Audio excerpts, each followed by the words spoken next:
Sir Sankranti అంటే బంధువులు అలాగే అప్పాలు సినిమాలే కాకుండా మనకి ఆంధ్రప్రదేశ్లో ఎక్కువ జరిగేవి కోడిపందాలు గుండాటలు ఈ జూదం ఇది ఎక్కువ జరుగుతుంది కదా సార్. అయితే ప్రీవియస్గా చూసుకున్నట్లయితే ప్రీవియస్ ఇయర్కి ఇప్పటికీ చూసుకున్నట్లయితే దగ్గర దగ్గర ఉమ్మడి తూర్పుగోదావరి జిల్లాలోని 1500 కోడిపందాలు జరిగాయి సార్. అంటే రాష్ట్రం అంతటా అసలు ఎన్ని జరిగాయి దగ్గర దగ్గర ఈ కోడిపందాలు అంటే ఈ సంక్రాంతి సంబరాల్లోనే 3000 కోట్లు చేతులు మారాయి. అంటే ఎవరైతే జూదం ఆడడానికి వస్తారో వాళ్ళని ఆకర్షించడానికి లేడీ బౌన్సర్లు కానివ్వండి, ఒక క్యాసినో రేంజ్లో ఈ కోడిపందాలు అనేవి ఈ సంవత్సరం నిర్మించారు. సో దీని గురించి ప్రభుత్వం ఎలాంటి చర్యలు తీసుకోలేదా, లేదంటే సైలెంట్గా గ్రీన్ సిగ్నల్ ఇచ్చిందా, అసలు ఏంటి సార్? అసలు కోడిపందాలు అనేది వీటికి ప్రతి సంవత్సరం జరుగుతాయి. ఇవి ఈ ప్రభుత్వం ఆ ప్రభుత్వం అన్న తేడా ఏం లేదు, ప్రతి సందర్భంలో జరుగుతాయి. కొన్ని సందర్భాల్లో కొంచెం ఎక్కువ జరుగుతాయి, కొన్ని సందర్భాల్లో తక్కువ జరుగుతాయి. తక్కువ అంటే కొంచెం గుట్టు చప్పుడు కాకుండా చేసుకుంటే కొంచెం ఆర్భాటంగా చేస్తారు. సో అంతే తప్ప ప్రతి ప్రభుత్వంలోనూ ఉంది ఇది. సో ఇది సంవత్సరానికి ఒక్కసారి వచ్చే ఒక పండుగ కోడిపందాలు అనేది సంప్రదాయంగా వస్తున్నది. సో దాన్ని వద్దు ఆపేయండి అన్నా కానీ జరుగుతాయి, దాన్ని ఎవరు ఆపలేరు. కాకపోతే 2-3 రోజుల పాటు కొంత చూసి చూడనట్టు వదిలేస్తాయి ప్రభుత్వాలు. మళ్ళీ రేపటి నుంచి పెట్టమనండి, కొరడ చులిపిస్తాయి, బొక్కలో వేస్తాయి. సో కేవలం ఇది ఒక సంస్కృతి సంప్రదాయం కాబట్టి ఆ ఎంజాయ్మెంట్, దానికి ఎంత ఎంజాయ్మెంట్ ఉంటుందంటే, నేను వెళ్ళాను పాలకొల్లు భీమవరం వెళ్ళాను, నేను కూడా చూశాను కోడిపందాలు. అంటే కొంతమంది ఇళ్ళు వాహనాలు ఇవన్నీ కూడా తాకట్టు పెట్టి మరీ దారుణంగా జూదం ఆడిన పరిస్థితులు అయితే, అంటే ఇక వాళ్ళు ఇక్కడ కాకపోతే ఇంకో చోట జూదం ఆడతారమ్మా. గోవాకి వెళ్ళి జూదం ఆడి అని పోగొట్టుకొని వస్తారు. జూదం ఆడే మనస్తత్వం ఉన్నవాడు నీ దగ్గర లేదని వదలడుగా. శ్రీలంక వెళ్ళి క్యాసినోలు ఆడతాడు, గోవా వెళ్ళి క్యాసినోలు ఆడతాడు. ఎంతమంది మీకు మన ఎస్పెషల్లీ గోదావరి జిల్లాల నుంచి రెగ్యులర్గా గోవా వెళ్ళే వాళ్ళు ఎంతమంది ఉన్నారు మీరు సర్వే చేయండి. గోవా క్యాసినో ఆడడానికి గోవా వెళ్తారు, కేవలం క్యాసినో ఆడడానికి గోవా వెళ్తారు. శ్రీలంక మీరు అక్కడ వచ్చి చూస్తే తెలుగు వాళ్ళు బోల్డ్ మంది కనపడతారు. ఏంటి అంటే జస్ట్ క్యాసినో ఆడడానికి వచ్చారు, జూదం ఆడడానికి వస్తారు వాళ్ళంతే. సో నీకు ఏడాది పొడవునా అవకాశాలు ఉన్నాయి. ఏడాది పొడవునా జూదం ఆడేవాడు కారులో బైకులో జూదంలో పెట్టి పోగొట్టుకునేవాడు ఎప్పుడైనా పోగొట్టుకుంటాడు. దాన్ని మనం క్రైటీరియా తీసుకోకూడదు. ఈసారి ఇదేంటంటే మనం ఒక సంప్రదాయంగా తీసుకోవాలి. చాలామంది ఉంటారు సరదాగా పందెం కట్టేవాళ్ళు ఉంటారు. ఎంతమంది ఈ హైదరాబాద్ నుంచి నాకు తెలిసి అత్యధిక మంది వచ్చి చూశారు ఈసారి కోళ్ల పందాలు. నేను వెళ్ళి కూర్చుంటే నా వెనక పక్కన చుట్టూతో అందరు తెలంగాణ వాళ్ళే.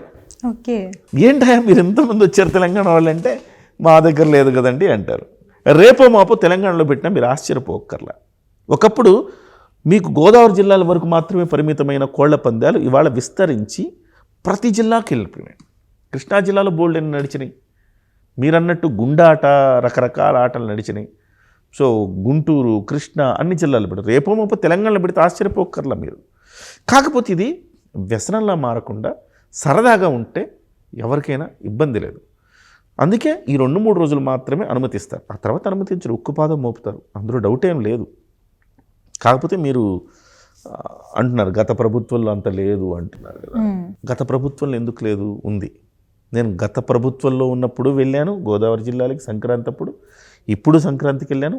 మొన్న ఇయర్ సంక్రాంతిలో కోడిపందాలు నేను చూసి వచ్చాను, ఈ ఇయర్ కూడా చూసి వచ్చాను. కాకపోతే గత సంవత్సరం కంటే ఈ సంవత్సరం కొంచెం ఆర్భాటంగా జరిగింది, అది వాస్తవం. అవును, గత ప్రభుత్వంలో కొంచెం కాస్త లిమిటెడ్గా ఆడారు. ఈసారి కొంచెం మన ప్రభుత్వం వచ్చిందని కాస్త ఏదో సంతోషంగా ఆడినట్టు నాకు కనపడింది. అయితే ఇక్కడ మనం ఇంకో అంశాన్ని కూడా మనం గుర్తించాలి. క్యాసినోలు నిర్వహించిన వాళ్ళు వైసీపీ వాళ్ళు. గుడివాడలో నాని నిర్వహించలేదా క్యాసినోలు? పట్టుబడలేదా? గోవాని తీసుకొచ్చి ఆడబెట్టాడు.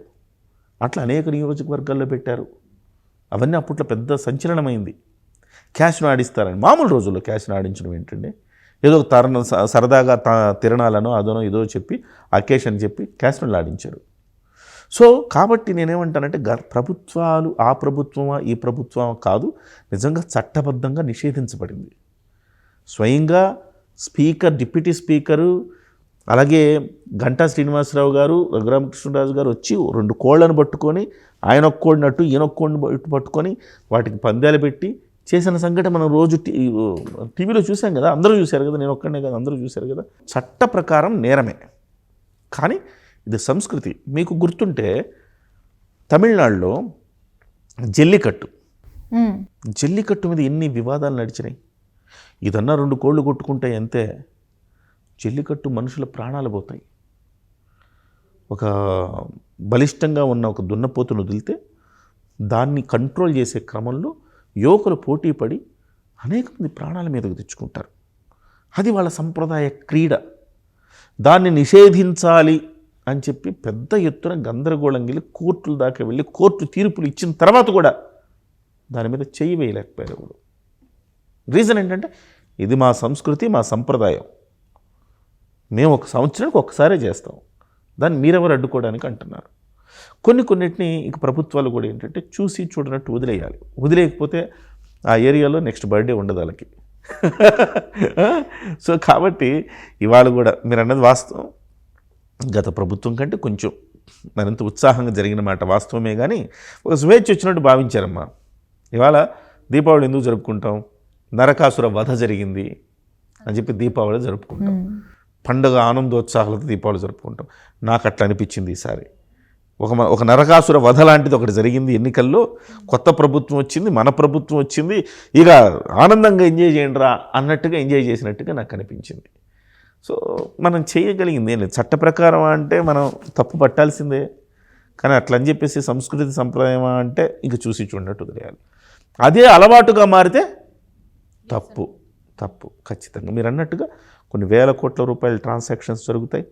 సో అదొక ఆడవాళ్ళు వచ్చారు, ఎంతమంది ఆడవాళ్ళు వచ్చారు, ఎప్పుడు లేనట్టు ఈసారి. అసలు మీరు లేడీ బౌన్సర్లు అంటున్నారు, నేను చూడలేదు, కానీ కొన్ని చోట్ల పెట్టినట్టున్నారు, కానీ ఆడవాళ్ళు వచ్చారు. ఎందుకు లేడీ బౌన్సర్లను పెట్టారు ఆలోచించండి మీరు.